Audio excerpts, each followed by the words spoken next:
Hello, we are two-member team. We are Óscar Quezada and Eduardo Torres, and we are going to talk about skeletal system. First of all, what is it? Well, the skeletal system is our body's central framework. With framework, I mean that it is an essential supporting structure of our body. In this case, the skeletal system consists of bones and connective tissue. The connective tissue includes cartilage, tendons, and ligaments.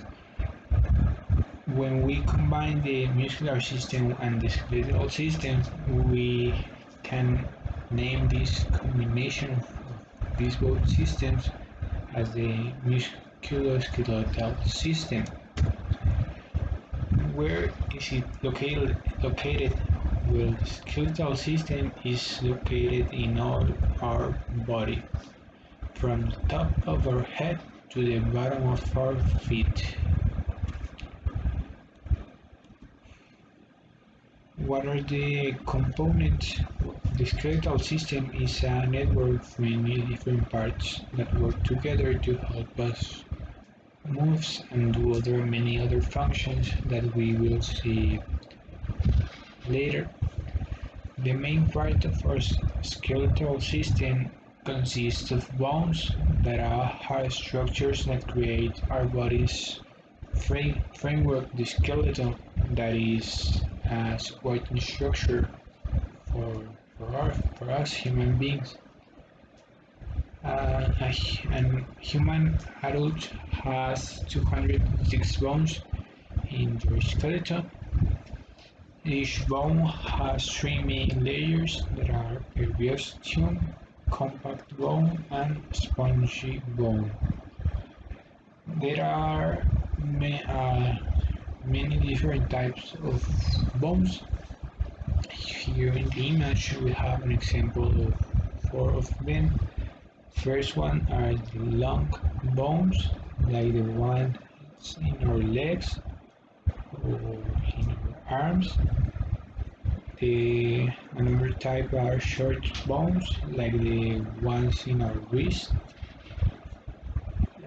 Other type of bones are irregular bones, like the ones in our pelvis. And also we have flat bones that as one example of a flat bone are the ones in our head or scapula. It is also another example of a flat bone.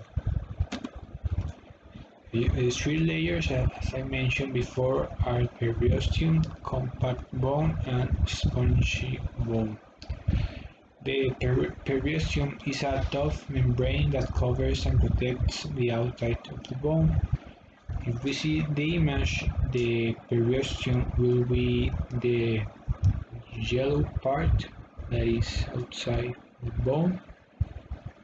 This will be the periosteum, and its main function is to protect the outside parts of the bone.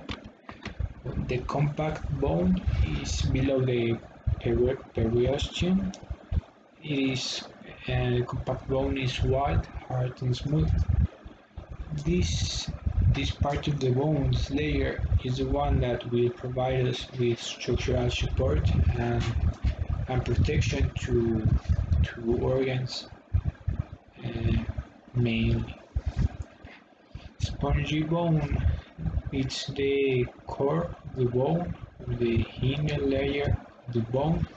It is softer than the compact bone, and it has small holes called pores to store marrow. You can see in the image the spongy bone is the one that is like pink, and we can see that it has like little dots.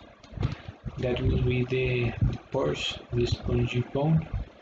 And the marrow, it is stored in the inside part of the spongy bone.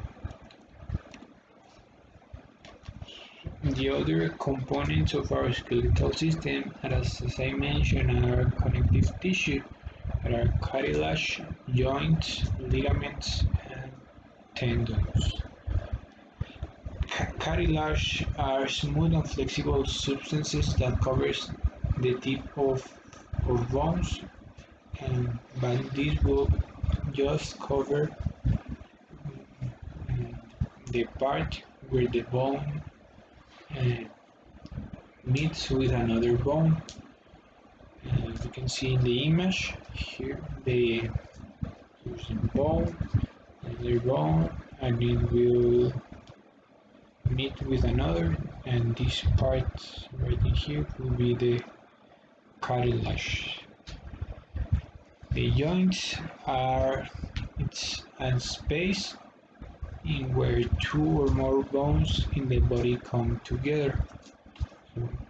So all this will be the joint. We have three different type of joints that are immovable joints, partly movable joints, and movable joints. Immovable joints are joints that don't let the bones move at all. Some examples are the ones in our skull or the ones in our pelvis. Partly movable joints are the ones that they allow a certain amount of movement, but not too much. An example of these joints will be the ones in the ribcage. And when we breathe, the ribs move. And movable joints will be the ones that allow movement, allow a great variety of movements at all. Some examples are ones in our hands, in our fingers, in our legs. Ligaments are bands of strong and connective tissue that hold bones together.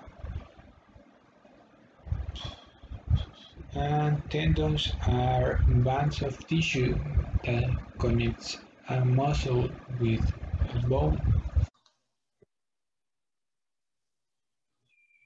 Hello, so as my classmate just explained, these were the other components of our skeletal system.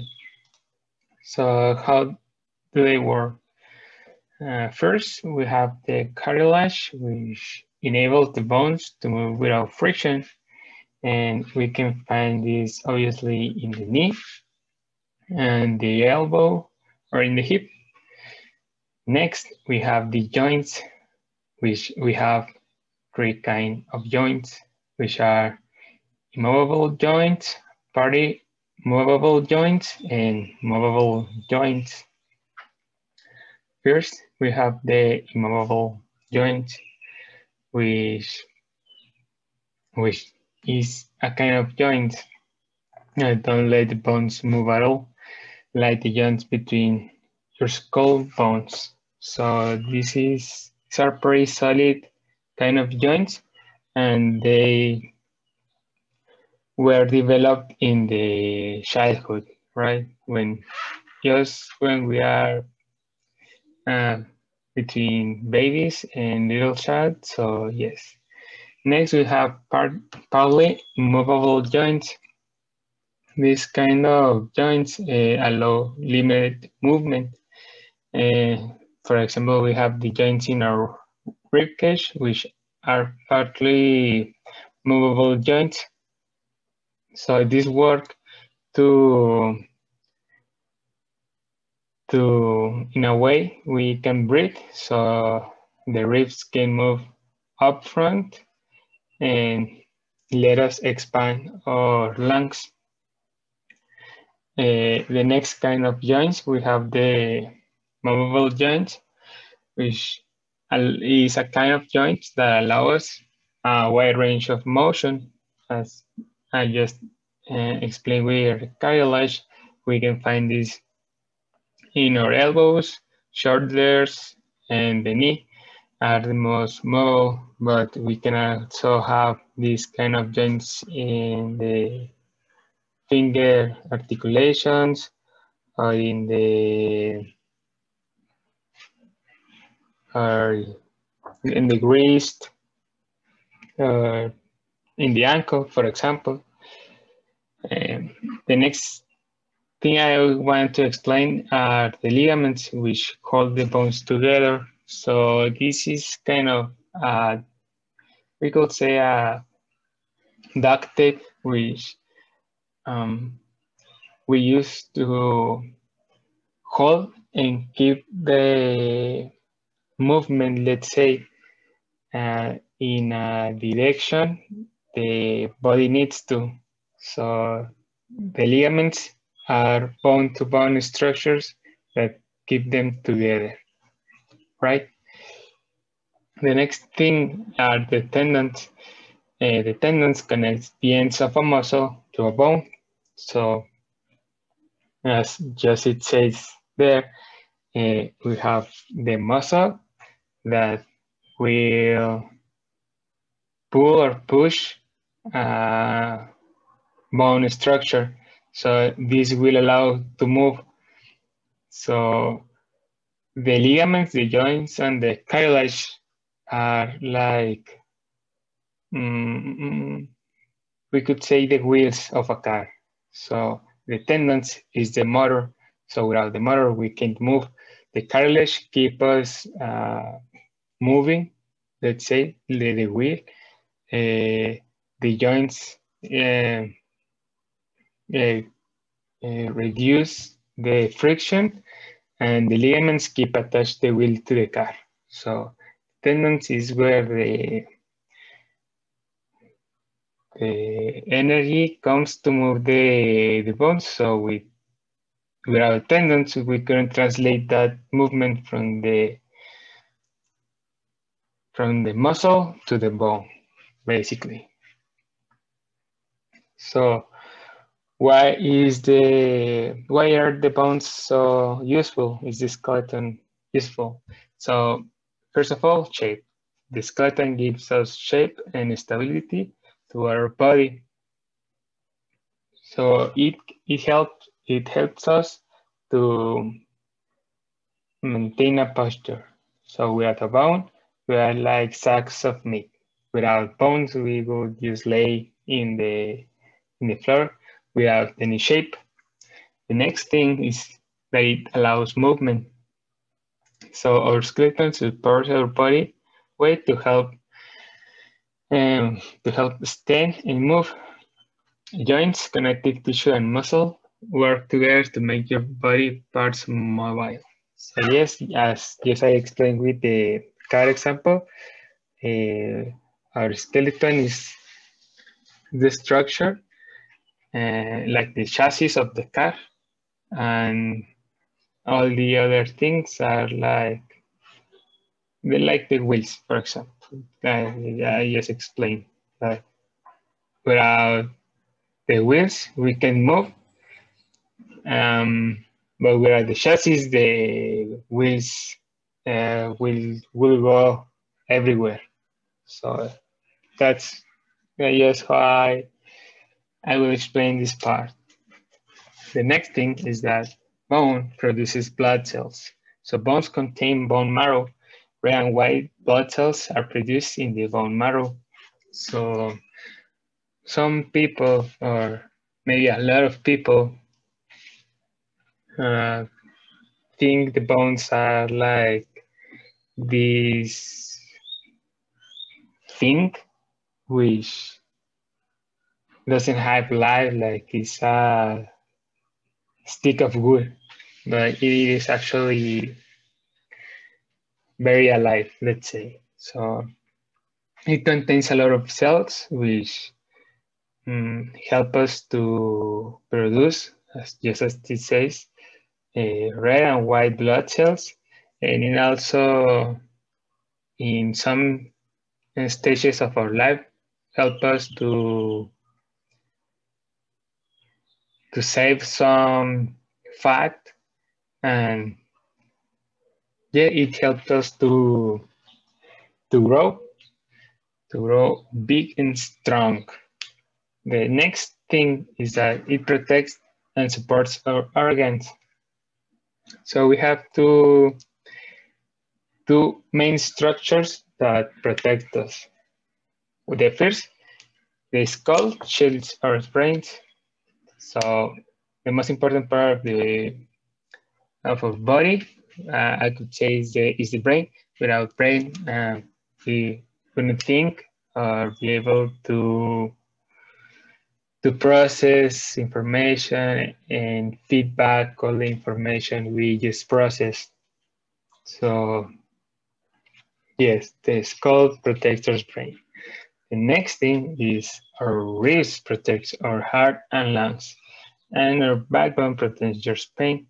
So the ribs is the rib cage, as it says, is a cage made of ribs, which have these very interesting articulations, which can lift up from the ribs and in some kind of degree to the sides, so we can breathe, but at the same time it's pretty solid and it protects our heart and lungs. Yeah, easy.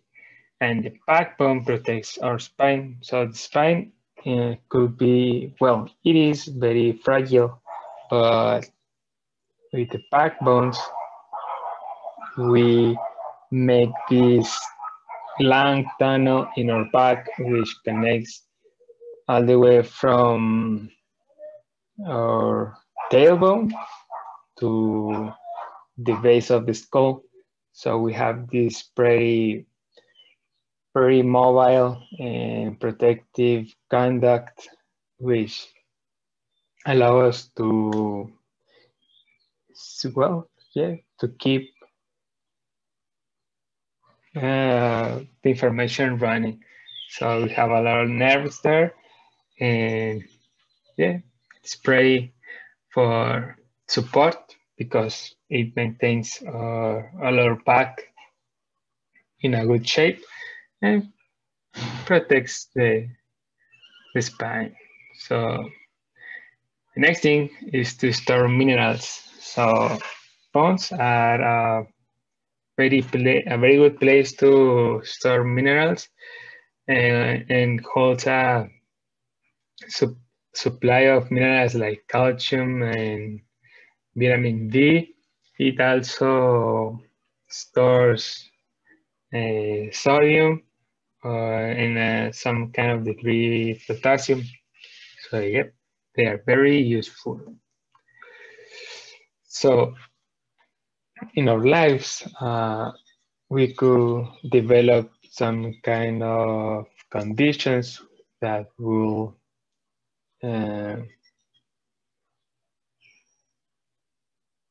have good, how can I say this, diminish the condition of our bones. Yeah, because we will always get old and we can have injuries or in any accident of any kind. Some of the first things to have repercussions are the skeletal system. But first, with age, we could develop arthritis. Yeah, because of age, injuries in the skeletal system, or maybe because of a medical condition such as Lyme disease that can lead to arthritis, which is a painful wearing down of joints. So the joints, as I thought before, reduce the friction between bones. So the arthritis is when the joints can reduce this friction enough and the bones touch each other in the movement. So it produces pain, basically. The next thing, fracture. Maybe it's not because, well, it can happen that we have fragile bones, but these kind of conditions are developed in, well, are caused because of accidents.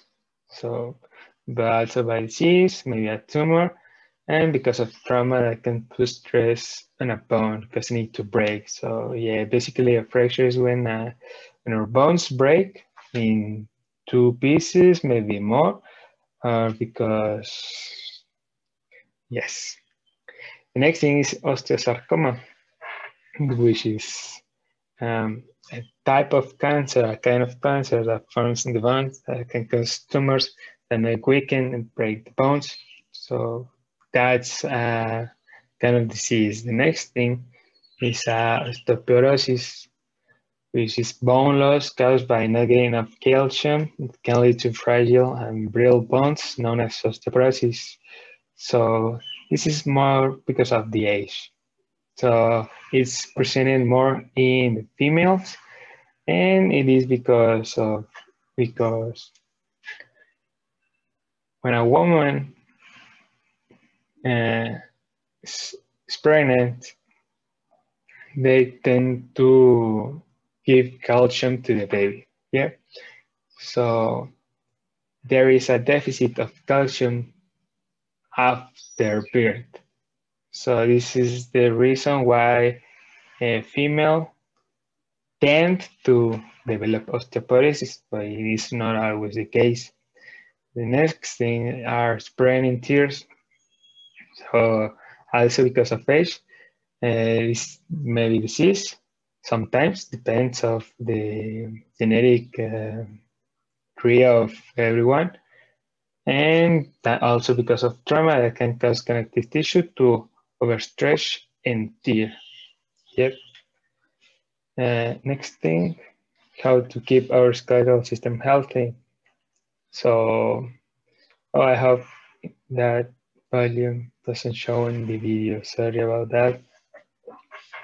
So to keep our skeletal system strong and healthy, we should get plenty of vitamin D and calcium in our diet, like milk, yogurt, almonds.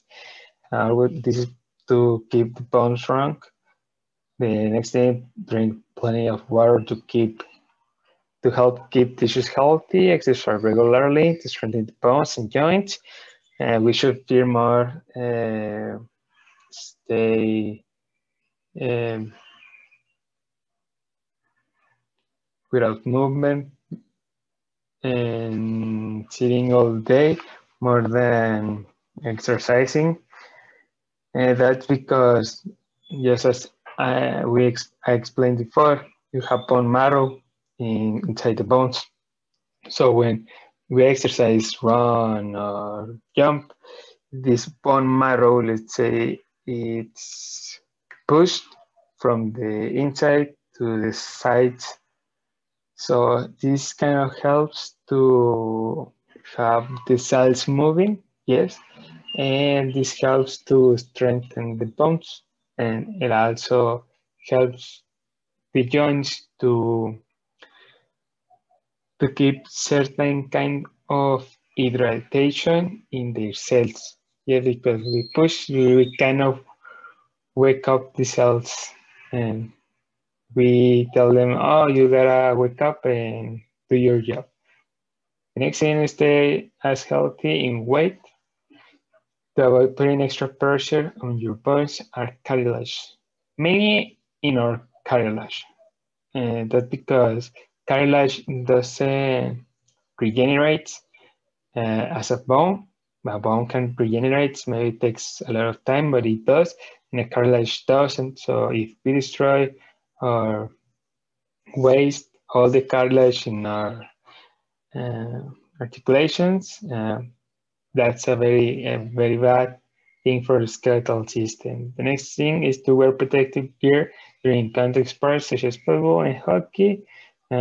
Also in football, well, soccer, and also in basketball or in volleyball. In every sport in which you can have an injury, you should be cautious and take all your precautions. Yeah, and of course be cautious on stairs to avoid falls. So, what happens if you break bone? Well, first thing is that there are a lot of kind of break bones. So the first thing is the stable, which are closed, the stress fracture, and the open fractures, which can be compound. So the stable, the ends of the broken bones line up. So it's a very clean break in which you have two sides very even. The next thing is the stress fractures, or causes a cracking in the bone. This has like a very cartoonish fractures, like in the images when you have two sides like a puzzle that fit. So yeah, that's a stress fracture. And the open or compound, the broken bone breaks the skin. So this happens in a very how can I say this?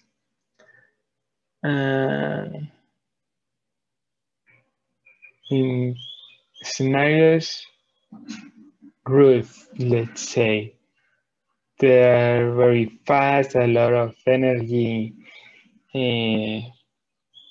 set into the bone, and yeah, they basically one part of the bone takes a movement and it get out the, let's say, root of the bone, and it breaks the skin. Even in Spanish, I will struggle to explain this kind of break. So sorry about that slow talking. So if you break a bone, you'll need an imaging test called an X-ray, so your doctor can identify type of fracture. This is very important because if the fracture, in case if it is open, it can cut an artery and you can bleed out. So it is very important to know that. Depending on the severity of the break, you'll need to immobilize it, prevent it from moving, in a cast or press for 3 to 8 weeks. You can also need surgical intervention. So yeah, if you break a bone, you should be very cautious. Broken bones can take several months to heal completely, but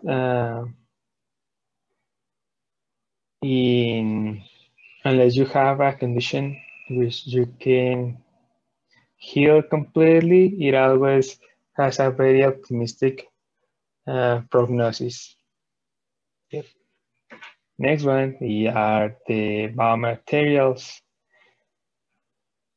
So we have the Vita TCP ceramics, which are used to prosthetics, the bioactive glasses, and the hydroxyapatite based materials. These last one are used to the articulation, to have fiber scaffolds.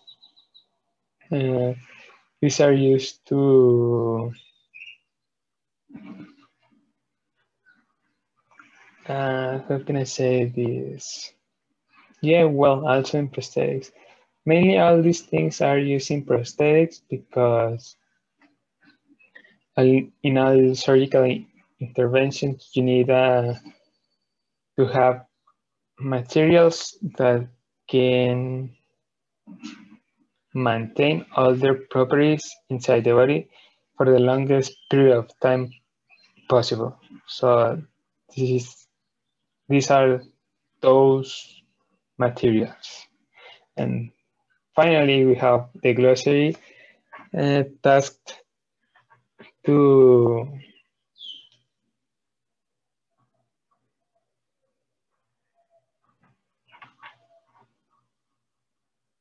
yep, here it is, glossary, task 2. And we finish. The last thing we have is our references, and I think that's it. Thank you for your attention. See you in the next one. Peace.